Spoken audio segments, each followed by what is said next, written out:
우리 하나님의 말씀 앉아 보겠습니다. 하나님의 말씀 두 군데, 사사기 9장 15절과 로마서 13장 1절에서 2절 다 같이 하나님의 말씀 보도록 하겠습니다. 사사기 먼저 9장 15절 다 같이 읽겠습니다. 시작. 가시나무가 나무들에게 이르되 만일 너희가 참으로 내게 기름을 부어 너희의 왕으로 삼겠거든 와서 내 그늘에 피하라. 그리하지 아니하면 불이 가시나무에서 나와서 레바논의 백향목을 사를 것이니라 하였느니라. 한 절 더 보겠습니다. 로마서 13장 1절에서 2절 말씀입니다. 다 같이 보겠습니다. 읽겠습니다. 시작. 각 사람은 위에 있는 근세들에게 복종하라. 근세는 하나님으로부터 나지 않음이 없나니 모든 근세는 다 하나님께서 정하신 바라. 그러므로 근세를 거스리는 자는 하나님의 명을 거스림이니 거스리는 자들은 심판을 자취하리라. 아멘. 오늘 제가 하나님의 말씀을 들고 사랑하는 우리 성도님들과 말씀을 나누고자 하는 제목은 선별과 선택입니다. 선별. 우리 인생은 항상 어떤 것을 선택합니다. 많은 다양한 중에서 몇 가지를 선택하고 그리고 최종적으로 마지막 결심을 해서 행동합니다. 이 선별이라는 말은 여러 가지 대안 중에서 아닌 것을 제외하고 내가 한두 개 정도를 선별을 해서 최종 압축하는 것을 말하고, 선택은 그 선별된 것 안에서 최종 결심하는 것, 즉 행동하는 것을 말합니다. 더 쉽게 설명하면 우리 젊은 청년들 또 결혼하신 분들은 내가 배우자를 선택할 때 많은 분 중에서 한 사람을 골라야 돼요. 두 사람을 선택하면 좋은데 그러지 못하잖아요. 한 사람을 선택해야 되잖아요. 그럼 내가 사귀는 사람 5명이고 10명이 있고 그러면 그 중에서 선택이 되기 어려워. 그러면 아닌 사람부터 추려내잖아요. 그래서 마지막 한 두 사람 나눠놓고, 우리 가장 최근에 결혼하신 분, 내가 선택할 수 있는 사람은 여러 사람 중에 마지막 한 사람을 선택하는 것을 말합니다. 어떤 사람은 그렇게 합니다. 이 선택을 잘 못해가지고 막 물어요, 다른 사람한테. 그러면 기도해봐. 기도하면 돼. 그렇죠? 배우자를 선택 놔두고 여러분들 얼마나 기도하시는지 모르지만은 정말 배우자를 놓고는 기도해야 됩니다. 왜? 마지막 선택이 너무 중요하니까. 그리고 그것은 한 번밖에 선택을 못하니까. 그래서 배우자를 놓고는 통상 목사님들이, 저도 저희 부모님이나 또 주변의 사람한테 최소한 3년은 기도하라 그랬는데 저는 그렇게 못했어요. 기도 한 번도 안 했는데도 지금 우리 사람하고 저는 결혼하기 전에 한 6시간밖에 못 만났어요. 최소한 결혼하려면 그래도 손목이라도 잡고 그래도 피부 접촉이라도 조금은 스킨십이라도 있어야 되는데 저는 정말 탁 만나, 결혼식을 만나니까 6시간밖에 못 만났어요. 속초 공항에서 2시간. 그리고 제가 결혼하지 않겠다라고 설득한다고 상대방을 설득시키면서 4시간. 그러고 나서 결혼식장에 들어갔습니다. 물론 그 전에 아주 어릴 때 한 조금 보기는 봤죠. 근데 나중에 지나고 나서 보니까 저의 결혼을 위해서 저희 부모님이 얼마나 많이 금식기도 했는지 나중에 알았습니다. 제가 배우자를 정말 선택을 제가 잘한 게 아니라 하나님이 선택시켜준 대표적인 케이스니까요. 그렇게 하나님이 선별적으로 해주는 그런 경우도 있어요. 또 어떤 사람은 기도하라 그러니까 모든 것을 다 기도해야 된다고 생각해요. 예를 들어서 이제 점심 먹으러 갔어요. 야, 점심 뭐 먹을래? 그러면 어떤 사람이 그래. 야, 하나님 앞에 기도해보자. 짜장면 먹을래? 짬뽕 먹을래? 그럼 먹고 싶은 거 먹으면 돼요. 먹고 싶은 거. 그렇다고 뭐 기도할 필요는 없죠. 자, 우리는 지금 너무너무 귀한 선택을 해야 될, 선별하고 선택을 해야 될 시기가 다가왔습니다. 왜요? 바로 4월 15일이 선거일이기 때문에 그렇습니다. 제가 오늘 이 설교 말씀은, 자, PPT를 한번 넘겨주실래요? 여러분도 혹시 존 메가더 목사님을 아시는지 모르겠어요. 이분입니다. 존 메가더 목사님. 21세기에 미국 복음주의에서 가장 영향력 있는 목사님이십니다. 지금 당대에 살아있는 최고의 성경 해석가로 알려져 있고 2016년대에 동성애를 지지하는 교회는 사탄의 교회다라고 해가지고 아주 유명한 그런 말씀을 했습니다. 이분이 미국 교회와 한국 교회를 향하여 그리스도인의 선거라는 그런 말씀을 전한 적이 있어요. 오늘 제가 드리는 말씀은 그분의 그 내용을 요약을 해서 우리 사랑하는 성도님들과 나누기를 원합니다. 우리는 어떻게 선거를 해야 되고 어떻게 선택해야 될 것인가? 4월 15일이 우리가 너무 중요한 걸 알면서도 이걸 어떻게 해야 될지 고민 중에 있습니다. 우리는 먼저 하나님의 자녀입니다. 평상시에 하나님의 자녀이라고 하면서 이 아버지가 지은 이 세상의 권력이 어떻게 돌아가는지 우리는 등한시하고 소화해야 할 때가 많습니다. 하나님의 입장에서 보면 국회의원 선거나 대통령 선거는 엄밀히 말하면 크게 중요한 일이고 중요한 일도 아니고 별로 대수롭지 않은 일일 수도 있습니다. 왜냐고요? 이 땅의 모든 일은 하나님께서 모든 것을 주관하시기 때문에 그렇습니다. 아버지 하나님이 지은 것이 없잖아요. 골로새서 1장 8절에 보면 악한 세력들까지 모든 것이 주님의 영권 안에 다 있기 때문에 그렇습니다. 그분이 특히 이 로마서 13장 1절의 말씀을 가지고 오늘 본문 말씀을 가지고 해석한 부분이 아주 재밌습니다. 여기에 보면 각 사람은 위에 있는 권세들에게 복종하라. 그래서 우리 한국교회의 많은 목회자들이나 또 많은 사람들이 각 사람은 위에 있는 높은 사람들, 예를 들어 국회의원이나 장관이나 대통령의 그 권세들에게 복종하라. 이 그 권세는 하나님께로부터 나지 않음이 없으니까 교회도 순종해야 된다, 복종해야 된다라고 이야기하고 있습니다. 네, 그 밑에 여러분들 영어로 보면 적어놨죠. Let's every soul be subject. 무슨 말이에요? 사람이 아니고 영혼입니다. 더 정확하게 이야기하면 모든 영혼들은 더 높은 권력에 복종하라. 더 풀었으면 대통령, 국회의원, 장관, 이 세상의 모든 권력을 가진 사람은 그 권력이 하나님께로부터 왔으니까 하나님을 두려워하고 하나님의 살아계심을 통하여 그 권세를 인정하라는 이런 뜻입니다. 정치가도 사람이기 때문에 일정 기간 지나고 나면 왔다가 갑니다. 국가도 마찬가지입니다. 영원히 존재하는 국가는 없습니다. 수많은 나라가 사라졌다가 사라지고 존재하고 멸망하고 우리의 역사도 마찬가지입니다. 우리의 대한민국 지금 이제 70년 됐습니다. 그러나 하나님의 나라는 질적으로 다릅니다. 예수님께서도 이 왕국 교회는 이 세상에 속한 것이 아니라고 분명히 이야기하고 있습니다. 세상의 국가와 나라는 그 권력 이동은 흑암의 왕국에서, 이 지구상의 흑암의 왕국에서 일어난 하나의 작은 일일 뿐이라고 이야기하고 있습니다. 이 세상은 어둠이고 장차 망해가는 장망성이기 때문에 이 세상의 나라는 시간의 차이일 뿐이지 언젠가는 침몰하는 배와 같다고 표현을 했습니다. 그러기에 우리 그리스도인들은 더욱 중요합니다. 왜냐하면 영원한 생명과 이와 관련하여 영향을 끼치기 때문입니다. PPT를 빼주시죠. 그냥 나중에 필요할 때다가 채워주십시오. 하나님의 눈으로 보면, PPT를 다시 살려주세요.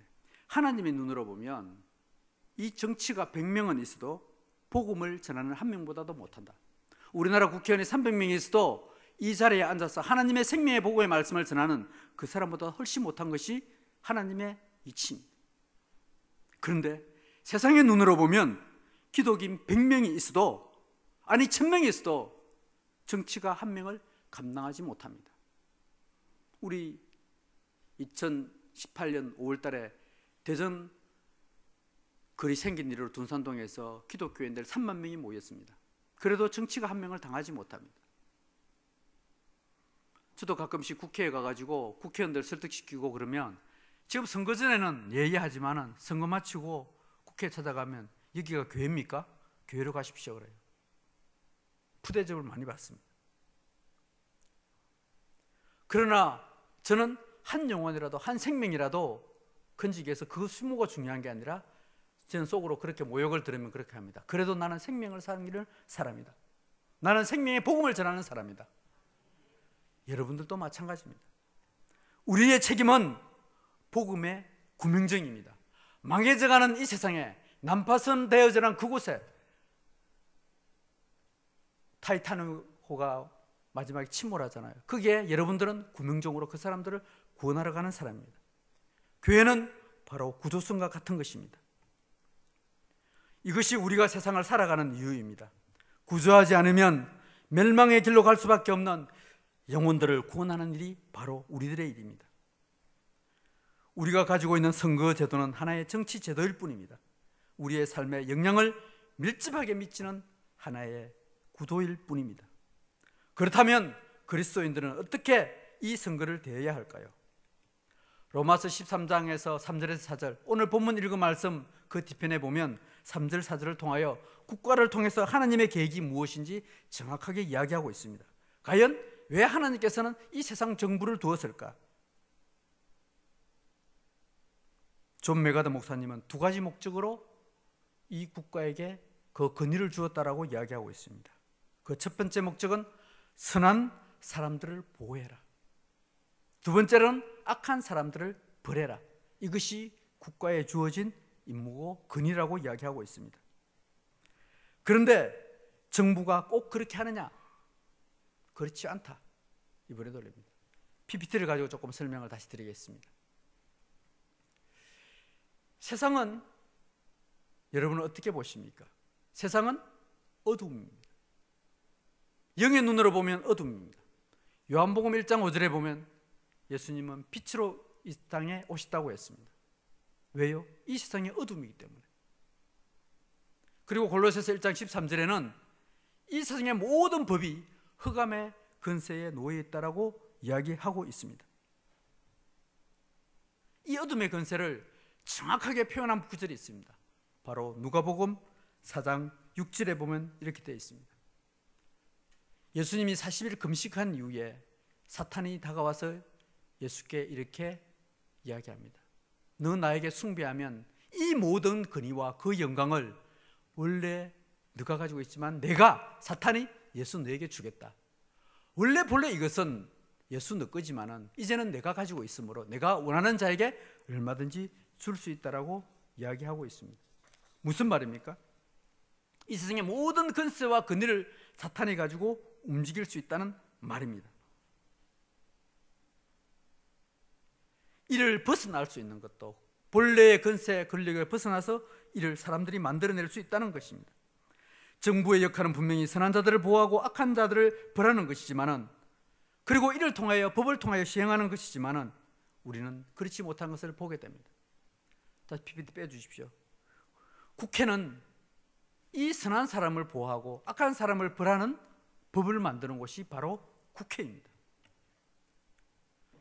우리는 그래서 사람을 보고 투표하는 것이 아니라 그 법을 만드는 그 정당의 정강을 보고 우리는 투표해야 된다라고 이야기하고 있습니다. 분명히 말합니다. 정부는, 국회는 선을 보호하는 사람을 보호하도록 디자인되었습니다. 이게 하나님의 법칙입니다. 사람들을 안전하게 보호하고 악을 행하는 사람들에게 벌하도록 했는데 그렇지 못한다는 사실입니다. 본래 이 하나님의 법칙은 생명을 보호하는 것을 선으로 하였고 그것을 죽이는 일을 악으로 했습니다. 더 쉽게 얘기하면 하나님의 말씀에 따라가는 것을 선이라고 하고 하나님의 말씀을 거역하는 것을 악이라고 표현했습니다. 이 성경대로 행하느냐 안 하느냐에 따라서 악과 선을 구분할 수 있다고 하였습니다. 그러면 이 선악을 구분하기 위해서 성경적 기준이 어떻게 되느냐, 이것이 오늘 핵심이 될 것입니다. 제가 오늘 본문의 제목을 선별이라고 했습니다. 그러면 어떻게 해서 이걸 가지고 구별하겠느냐? 제일 먼저 첫 번째 기준입니다. 하나님께서 직접 만드신 제도가 있습니다. 우리 성경은 구약과 신약이 있는데 이 구약에서 하나님이 직접 만든 제도가 바로 가정이라는 제도입니다. 이 가정을 파괴하는 정당과 집단은 이것이 악이라는 것입니다. 정상적 결혼 제도와 가정 제도를 파괴하는 정당은 그래서 절대 안 되는 것입니다. 우리가 동성애에 대해서 반대합니다. 아까 있는 존 메가더 목사님도 동성애를 그걸 구별하지 못하면 이건 안 되는 거죠. 사탄의 교회라고까지 하였으니까. 특히 우리나라에서는 군대 내에서 동성애를 허용하라고 주장하는 정당도 있습니다. 이런 정당 절대 안 됩니다. 낙태를 지지하는 정당이 있습니다. 절대 안 됩니다. 생명을 죽이는 정당입니다. 절대 안 됩니다.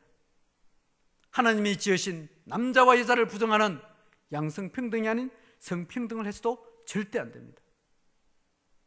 이것이 첫 번째 기준입니다. 두 번째 기준이 있습니다. 그것은 예수님이 직접 세우신 제도입니다. 구약은 하나님께서 직접 가정을 지었다고 되어 있지만 신약에서 만든 제도가 예수님께서 직접 하나님의 피로 세우신 교회, 이 교회를 허물어뜨리려고 하는 것이 바로 세상의 악의 기준이 되겠습니다. 교회를 멸시하고 조롱하는 정당과 집단이 있습니다. 최근에 특히 그런 현상이 많이 나타나고 있습니다. 너무너무 잘 알지 않습니까? 세 번째 기준이 있습니다. 그 세 번째 기준은 바로 우상 숭배입니다. 우상 숭배는 바로 마귀의 숭배인 겁니다. 대표적으로 여러분 잘 알다시피 북한입니다. 북한이라는 저 집단은 김일성 사체를 놓고 이것을 정치 집단으로 이용합니다. 다른 사람들은 주체 사상 이렇게 하면 그 북한을 지배하는 사상이라고 그러지만 보이잖아요. 금산기념궁전 안에 김일성과 김정일 시체를 갖다 놔놓고 그것을 통치 수단으로 삼고 있는 것이 바로 북한입니다.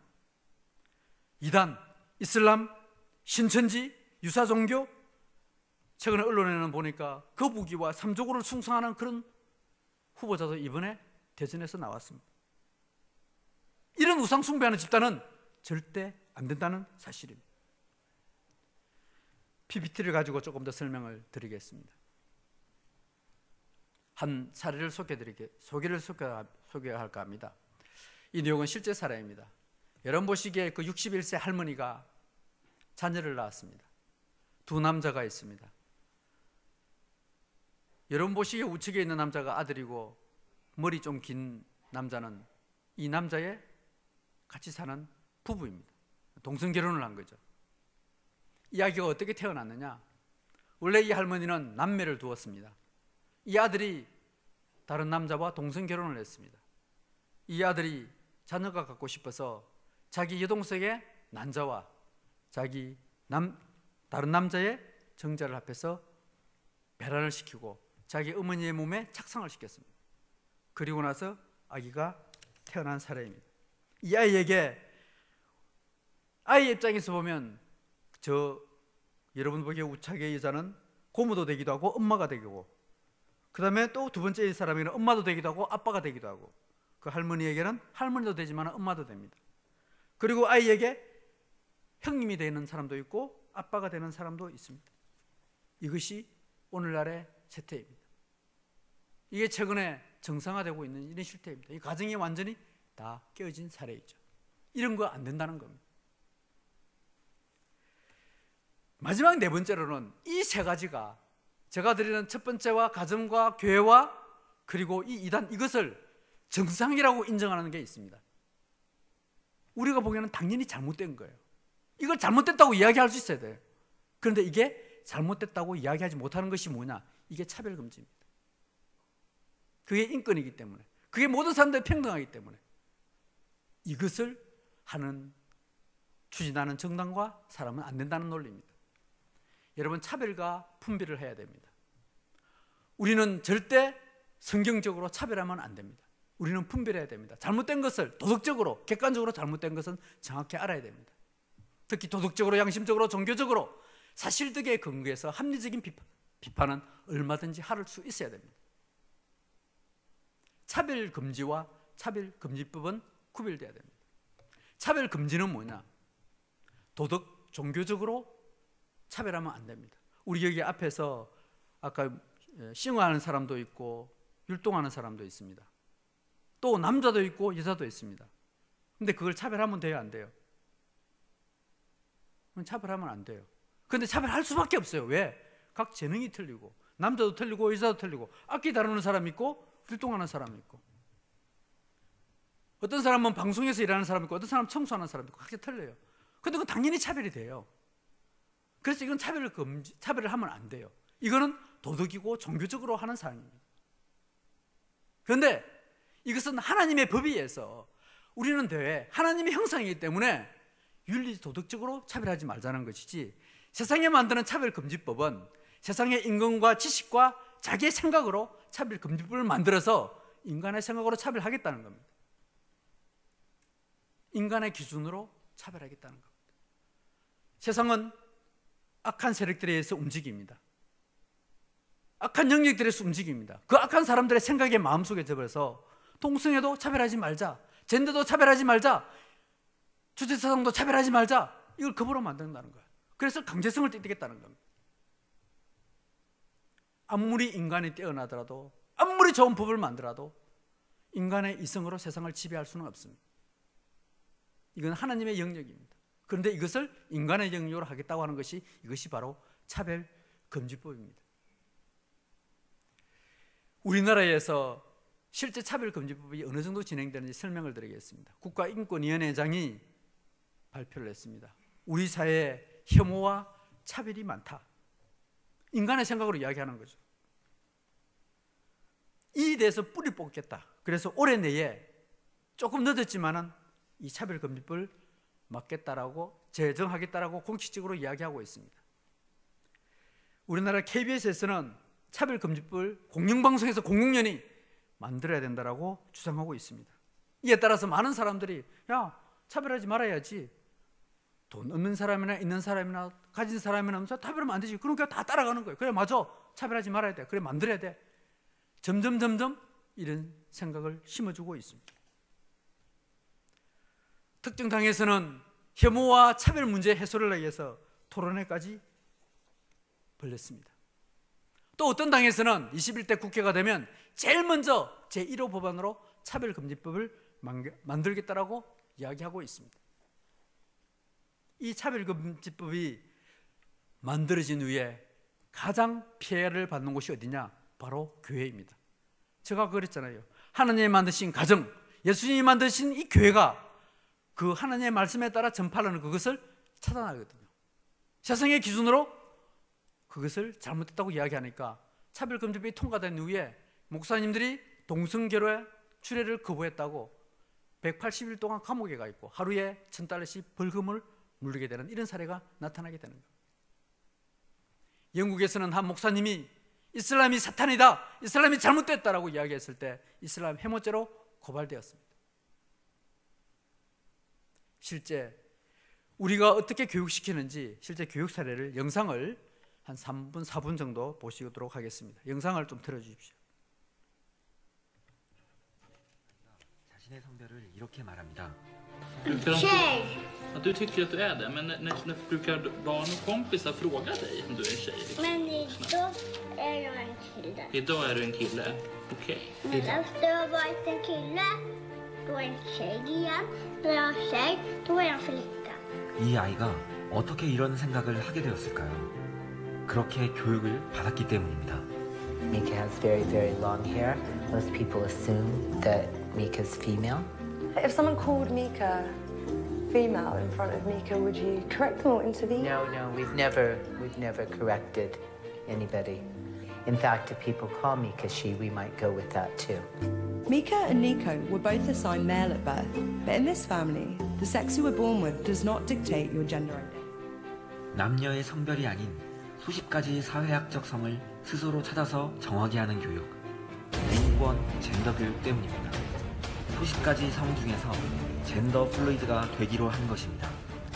기분에 따라 남자가 되기도 여자가 되기도 또는 둘 다 아니기도 하기 때문에 외모를 보고 여자라고 부르면 차별 행위가 되는 것이 인권 교육입니다.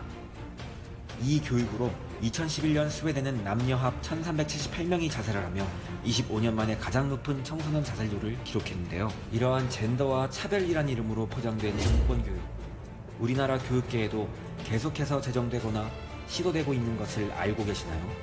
임신, 출산 등으로 차별받지 않는다는 차별 금지 조항과 임신하거나 출산한 학생 혹은 성소수자 학생이 학교에 인권 가이드라인 초안입니다. 성적 지향 및 성별 정체성 등을 이유로 학교 내 다른 구성원을 차별하는 동성애 관련 강연을 강행한 학생을 징계한 것이 그 이유. 인권위 측은 집회의 자유와 표현의 자유를 침해했다며 징계 결정을 철회할 것을 권고했습니다. 하지만 인권위는 숭실대의 장소대관 불어는 성적 지향을 이유로 한 평등권 침해라며 시정할 것을 권고했습니다.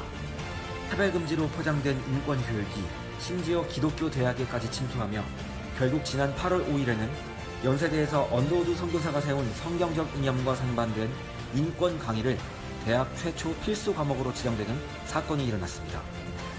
이러한 인권과 젠더, 난민 문제가 유독 교육에 개입되는 것은 결코 우연이거나 불가항력적인 시대의 추세 때문이 아닙니다. 주로 진보정당이 꾸준히 발휘해온 PC주의 정책들이 근본적인 원인입니다. 그 열매가 교육계에 지금 드러나는 것뿐입니다. PC란 정치적 올바름이란 뜻으로 소수자의 권리에 정치적 힘을 부과하여 다수의 권리보다 강한 힘을 발휘하기도 하는데요. 소수자라 주장하는 동성애, 젠더, 페미니스트, 차근법, 모든 것을 관통하는 것이 바로 PC, 즉 정치적 올바름입니다. There was a fair push for political correctness, especially in the early part of the 90s, because we have all these radical left political activist departments at the universities, women's studies being at the top of the list. 이 PC주의가 근간이 된 대표적 정책, 젠더는 우리나라에서 실패를 반복하면서도 좌익 진보 정치가들에 의해 오래전부터 시도되어 왔습니다. 2014년 10월 미 허핑턴 포스트를 통해 박원순 서울시장은 아시아 최초로 한국이 동성결혼을 합법화하길 원한다라고 말했습니다. 그 후 2017년 2월 한 포럼입니다. 성평등과 인권교육을 공교육 과정 속에 포함시켜 마침내 2018년 수많은 반대에 불구하고 NAP 국가인대 김현미 교수는 17년도 여성민우회 특강에서 정치적 올바름을 주장하고 자신이 페미니스트임을 밝힙니다. 낙태를 지지하고 수십 가지 성이 옳다고 가르치며 고귀한 국민의 주권을 특권주의와 인종차별로 전락시킵니다. 그러므로 연세대의 공식 입장과는 다르게 국민이 우선되지 않은 이 인권교육의 열매는 나라의 기강을 흔들 것이며 하나님께서 오직 남녀로 구분하시고 짝지어준 거룩한 결혼을 거절함으로 하나님께서 디자인하여 교회의 모델 삼으신 가정을 파괴하는 원인이 될 것입니다. 자, 여기까지만 하겠습니다. 자연히 지금 이 제도가 지금 대한민국 전 세계를 지금 휩쓸고 있습니다. 이걸 보면서도 침묵한다 그러면 이것은 우리가 잘못된 것이겠죠. 그리스도인들의 선거는 내가 어떤 것을 선택하는 것이 아니라 악에 대하여 대항하는 것이라고 분명히 이야기하고 있습니다. 내가 누구를 선택하는 것이 아닙니다. 내가 이 땅에 살아있는 한 내가 바로 하나님의 편에 서 있다는 것을 나타내는 기회입니다. 이 선택을 통하여 침묵하는 대한민국 타이타닉호와 같은 침묵을 잠시 늦추게 하는 것 뿐입니다. 그래서 우리는 어떻게 하면 하나님의 편에 설 것인지 이것을 고민해야 할 시인 것입니다. 진정한 그리스도인들은 진보는 될 수 있어도 좌파는 될 수 없습니다. 왜냐고요? 좌파는 유물론에 입각하여 출발하기 때문입니다. 눈에 보이는 것에 출발하기 때문입니다. 우리는 눈에 보이지 않는 하나님, 그러나 우리는 존재론을 통하여 예수가 부활했다는 그 역사적 사실을 통하여 하나님이 살아계시다는 것을 분명히 알고 있는 그걸 통해서 우리는 예수를 믿습니다. 또한 우파는 사실에 따르지만, 그렇다고 우파가 다 좋은가요? 아닙니다. 우파는 사실에 따르지만 진실은 아닙니다. 진실이라는 것은 성경적 비전과 예수의 사랑이 포함되어야 이것이 진실이라는 것입니다. 우리 성경에 보면 진실의 문제에 대해서 잘 나타나와 있습니다. 여러분, 노아의 아들이 셈, 함, 야벳이 있었습니다. 어느 날 갑자기 노아가 포도주를 먹고 술 취해서 발가벗고 자고 있었습니다. 둘째 아들이 보고 자기 아버지가 술 먹고 취해서 나체로 자고 있으니까 밖에 나가서 우리 아버지 술 먹고 술 취해서 나체로 자고 있다고 그랬습니다. 이 사실입니다. 그런데 이 소리를 들은 첫째 아들과 셈과 야벳은 뒷걸음질하여 옷을 가지고 자기 아버지의 부끄러운 부분을 가려해 줬습니다. 이것이 진실입니다. 우리는 사실 위에 분명한 하나님의 말씀의 비전과 예수 그리스도의 사랑으로 세상을 바라보고 해야 된다는 사례입니다. 사람을 보고 우리는 선택하는 것이 아니라 하나님의 편에 서서 무엇을 어떻게 선택해야 될지 우리는 분명히 알아야 할 것입니다. 오늘 우리가 본문 이은 말씀 중에 사사기 9장에 보면 더 분명하게 이야기하고 있습니다. 사사기 9장에 보면 기드온의 아들이 70명이 있었습니다. 이 70명이 중에서 누가 왕이 될 것인가, 누가 기드온의 뒤를 이어서 왕이 될 것인가, 지도자를 세울 것인가, 그 사례가 나옵니다. 그때 비유로 나무를 통해서 비유를 들어주고 있습니다. 감람나무도 있고 무화과나무도 있고 포도나무도 있고 가시나무도 있습니다. 그런데 사람들이 어떻게 선택하느냐? 바로 가시나무를 선택합니다. 처음에는 몰랐습니다. 그런데 이 가시나무가 나중에 선택하고 나니까 이 가시나무에서 불이 나가지고 가시나무를 선택한 사람들을 다 죽여버립니다. 불태워버립니다. 우리가 지도자를 잘못 선택하면 바로 이와 같은 현상이 일어날 것이라는 것을 우리는 잘 교훈적으로 알아야 되겠습니다. 제가 지금부터 사람이 아니라 당 강령이 어떻게 되어 있는지 사실대로 여러분에게 보고를 드리겠습니다. 지금 당이 너무 많기 때문에 다 설명드릴 수는 없고, 당의 강령에 이런 게 있다, 좋다 나쁘다는 여러분이 판단하십시오. 저는 사실적 사항만 전달해 드리겠습니다. 제일 먼저 이제 번호순으로 좀 들어가도록 하겠습니다. 먼저 더불어민주당이 강령입니다. 강령에 보면 성평등 11번 사항으로 성평등과 소수자 인권을 존중하고 실질적인 성평등 사회를 구현하자라고 되어 있습니다. 성평등, 이 성평등이라는 것을 사회적 성이라고 하고 있습니다. 이 논리를 만든 사람이 주디스 버틀러, 언어학자이면서 버클리대 교수입니다. 이 사람이 최초로 학문적으로 젠더라는 말을 만들었습니다. 육체적인 성과 또 다른 선적 사회적 성이 있다고 이야기하고 있습니다. 오늘날 이것을 젠더 이데올로기라고 하고, 또 이 사람이 만든 이론이 퀴어 이론도 있습니다. 남성성과 여성성을 부정하는 이론입니다. 대통령 후보 공약 중에 이런 게 있었습니다. 사람이 먼저인 세상은 성평등한 세상, 나는 페미니스트 대통령이 되겠습니다라고 했습니다. 소수자 인권이라는 말은 누가 만들었느냐? 아간벤이라는 사람이 만들었습니다.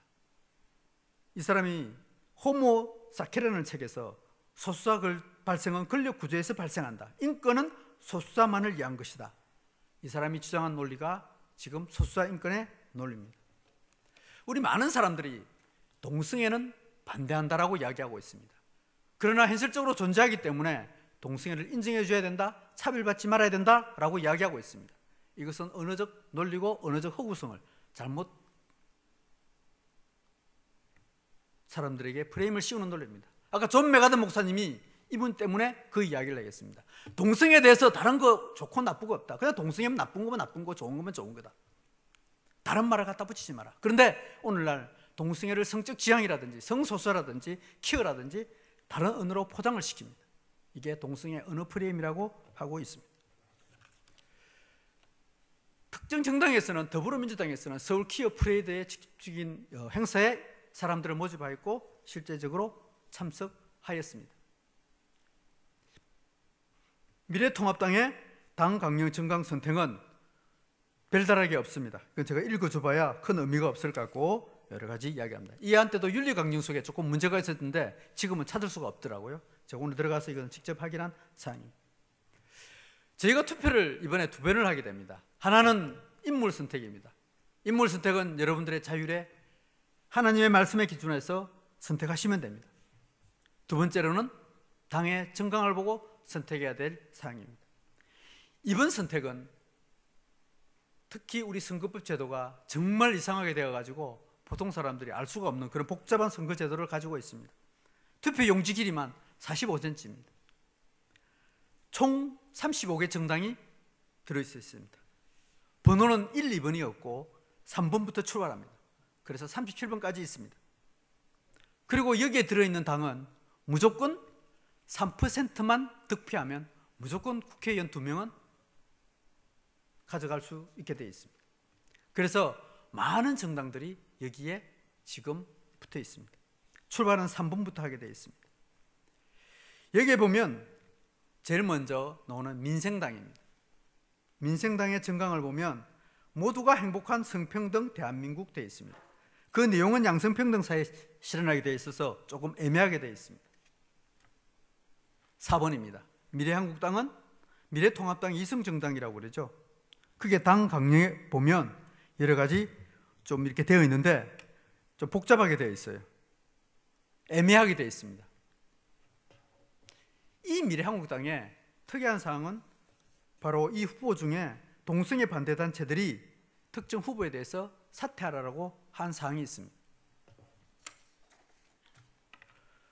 5번 후보입니다. 더불어민주당은 여기에 들어가 보니까 플랫폼 정당, 시민을 위하여 가칭 창당 선언문을 하라 되어 있습니다. 촛불이 시대 정신이다라고 이렇게 되어 있습니다. 여러분, 대통령은 잘 알다시피 2007년도에 동성 결혼도 허용해달라고 이렇게 발언한 사실이 있습니다. 6번입니다. 정의당입니다. 정의당의 당론을 보면 성적 지향과 성별 정체성, 사회적 소수자의 차별을 없앨 것이다. 성평등한 사회를 만들 것이다. 성적 지향과 성별 정체성을 이유로 소수자 혐오 차별을 강력히 구제해야 된다라고 다 있습니다. 이 정당은 실제 키어 행사에 이렇게 참석한 사례도 있습니다. 이번에 비례대표 후보 중에 트랜스젠더가 실제적으로 비례 후보로 이렇게 등록을 했습니다.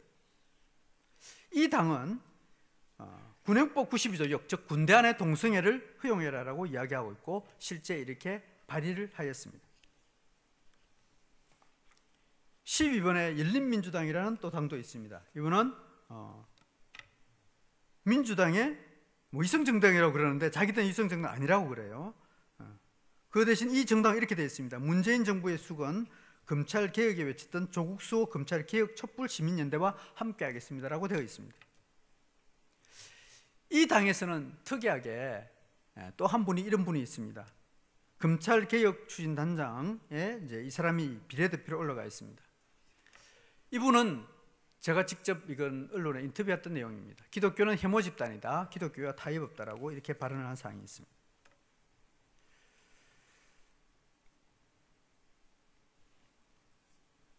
그 뒤에 많은 정당들이 있는데 투표율 기준을 내가지고 다른 정당도 다 하긴 다 시간이 너무 많이 가고요. 특이하게 이제 19번 또 정당이 하나 또 있습니다. 기독자유통일당이라고 하는데 이 정당은 기독자유통일당은 교회를 지킵니다라는 이런 문구가 있고 자유를 지킵니다. 대한민국을 지킵니다. 복음통일로 이룹니다. 동성애 법제화 반대, 군대 동성애 법화 반대, 차별금지법 제정 제지 이렇게 되어 있습니다. 특히 우리 지금 동성 결혼이 우리나라 합법화 되느냐 안 되느냐 이게 아주 심각한 사항입니다. 우리나라 사람들이 우리나라가 동성애 합법화되어 있느냐 안 되어 있느냐 그러면 많은 사람들이 우리나라 동성애 합법화 안 돼 있다라고 이야기하고 있습니다. 그건 잘못된 겁니다. 우리나라는 동성 결혼이 합법화 안 돼 있지 동성애는 합법화되어 있습니다. 그래서 키오 행사도 열리잖아요. 근데 동성 결혼 합법화 막기 위해서 두 사람의 변호사가 활동하고 있습니다. 이번에 출마한 사람이 두 사람이 있습니다. 제가 그 논리를 같이 썼습니다. 이제 말씀을 맺겠습니다. 아까 있는 존 메가더 목사님이 정말 이 시대를 바라보면서 이분이 원래 이렇게 목회만 하시던 분이었습니다. 그런데 저도 그분의 그 설교와 그 내용을 보면서 참 감동이 되더라고요. 내가 어떤 것을 선택하는 것이 아니다. 내가 하나님 편에 서서 그것을 대항할 뿐이고 망해져가는 이 세상에 대해서 잠시 지체하는 것뿐이다. 그리고 우리는 그들을 향하여 구원의 손길을 내밀어야 된다. 우리의 목적은 그 사람들이 가지지 못한, 정치인들이 가지지 못한 우리는 생명을 구원할 수 있는 하나님의 주신 권한이 있다. 이를 선포하는 것이 우리의 선거다라고 이렇게 고백하고 있습니다. 이것이 바로 디모데 전서 2장 1절에서 4절에 있는 말씀 나와 있습니다. 이 말씀을 다 같이 우리 읽으면서 오늘 말씀을 마치고자 합니다. 다시 우리 찬양팀들 나왔으면 좋겠습니다. 자, 우리 다 같이 이 말씀 다 같이 읽겠습니다. 먼저 권하노니 시작. 먼저 권하노니 모든 사람을 위하여 간구와 기도와 감사를 하되 왕들과 권세 있는 사람들을 위하여 하라. 이는 우리가 모든 경건과 청량함으로 평안함과 조용한 생활을 하리 하고 모든 사람이 구원을 받고 진리의 지식에 이르기를 원하시느니라. 우리가 정치 지도자를 위하여 기도해야 할 것은 바로 우리가 평안하고 조용한 생활을 하기 위함이고, 그리고 모든 사람이 구원받게 하기 위해서 우리가 정치 지도자를 선택한다라고 분명히 이야기하고 있습니다. 여러분들 이제 얼마 남지 않았습니다. 우리 그리스도인들은 마지막 생명선을 띄워야 될, 그리고 그 생명선을 타고 손을 내밀어야 될 그런 시점입니다. 여러분들은 정말 하나님 앞에 기도하시면서 나는 무엇을 선택할 것인지, 어떻게 할 것인지 그런 마음으로 이번 선거가 그리스도인들의 사랑이 또 선택이 결정되기를 바랍니다.